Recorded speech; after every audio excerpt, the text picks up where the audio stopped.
করেছে যাতে এই এলাকাটা আবার অশান্ত থাকে। মেহেরপুরের গাংনীতে বিএনপির একটি অস্থায়ী নির্বাচনী কার্যালয়ের পাশ থেকে লাল টেপ দিয়ে মোড়ানো দুটি বোমা সদৃশ বস্তু উদ্ধার করেছে পুলিশ। এই ঘটনায় স্থানীয় ভোটার ও নেতা কর্মীদের মধ্যে আতঙ্ক ছড়িয়ে পড়েছে। শনিবার সকালে উপজেলার ১৬ টাকা ইউনিয়নের আমতুইল গ্রামের পশ্চিম পাড়ায় এই ঘটনা ঘটে। স্থানীয় সূত্রে জানা গেছে, আমতুইল গ্রামের মফেজেলের ছেলে জগত আলীর চায়ের দোকানে বিএনপি নেতা কর্মীরা নির্বাচনী প্রচারণার জন্য একটি অস্থায়ী কার্যালয় স্থাপন করেন। প্রতিদিনের মতো আজ সকালে কার্যালয়টি খোলার সময় পাশে সন্দেহজনক দুটি বস্তু পড়ে থাকতে দেখেন স্থানীয়রা।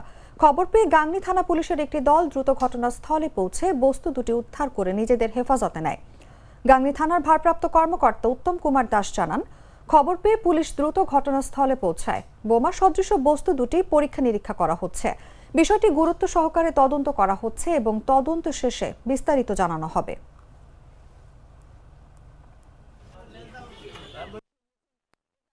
এই বিষয়ে আমরা কিছুই জানি না। সকালে নামাজ পড়ি ঘুমিতে উঠে আসি, কেবল চার দোকানে চা খাবো, চা না খাই অনেক লোকজন আমাদের জিজ্ঞেস করছে যে ওখানে বোম ঠিক আছে, এই বিষয়টুকু আর কি। তাছাড়া কিন্তু অবশ্যই আতঙ্কিত আমরা। ১৬-১৭ বছর এই এলাকার মানুষ নির্যাতনের শিকার। এখন ৫ই আগস্টের পরে একটা স্বস্তি ফিরে এসেছে এলাকায়। একটা চক্র এই বিএনপি এবং জামাতের ভিতরে একটা ফাটল সৃষ্টি করার জন্য, একটা দ্রুত সৃষ্টি করার জন্য মানে এই একটা চক্রান্ত এই কাজটা করেছে যাতে এই এলাকাটা আবার অশান্ত থাকে। দুধার চকলেটে একাকার হয়ে ওঠা প্রাণ লেয়ার সম্পর্কের মিষ্টি ম্যাজিক।